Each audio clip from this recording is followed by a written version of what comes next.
Depuis janvier 2025, le Gainsbar, le bar créé à l'occasion de la transformation de la maison où vécut Serge Gainsbourg en musée, est devenu le théâtre de plaintes répétées des riverains. Repris en main par Ben Attal, fils d'Yvan Attal et Charlotte Gainsbourg, le bar suscite un tollé auprès des habitants de la rue de Verneuil, dans le 7e arrondissement de Paris.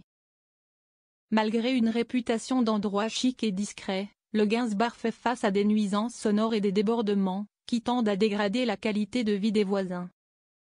Selon Le Figaro, qui a recueilli le témoignage de plusieurs riverains, rien ne va plus dans la célèbre rue. Ça ne va qu'en se dégradant, affirme une habitante qui réside en face de l'établissement et qui déplore que la musique et les festivités s'étendent parfois jusqu'à l'aube lors des week-ends. Des débordements qui se font au détriment des horaires officiels de fermeture qui prévoient une fin d'activité au plus tard à 2 heures du matin. Une autre voisine confie quant à elle entendre la musique jusque dans son salon et évoque même des situations qualifiées de boîtes de nuit, très éloignées du projet initial.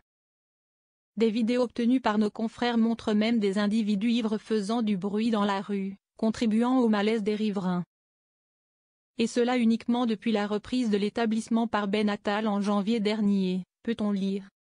Face à cette situation, la mairie du 7e arrondissement, dont le maire n'est autre que Rachida Dati, a réagi rapidement.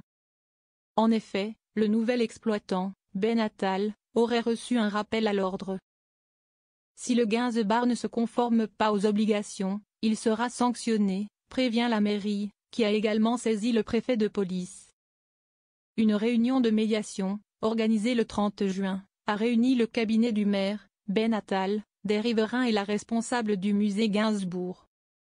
Au terme de ce dialogue, celui qui est en couple avec Jordan Crantel s'est engagé à ne plus organiser de soirées avec DJ, à limiter l'activité à un piano-bar, et à informer en amont les habitants de toute privatisation. Dans un entretien au Figaro, Ben Attal reconnaît les difficultés rencontrées depuis la reprise. On a appris sur le tas, confie-t-il d'abord. Il ajoute ensuite à propos de lui et de son associé. On est jeune, on s'est dit qu'on pouvait contrôler les choses, mais ce n'était pas le cas.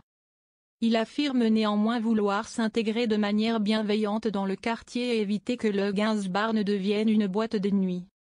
Ce bras de fer survient alors que la maison Gainsbourg, gérée notamment par Charlotte Gainsbourg, est elle aussi dans une situation délicate, entre dettes et défis financiers.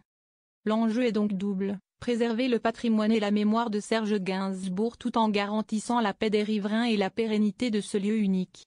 Un challenge de taille qu'on espère les voir réussir.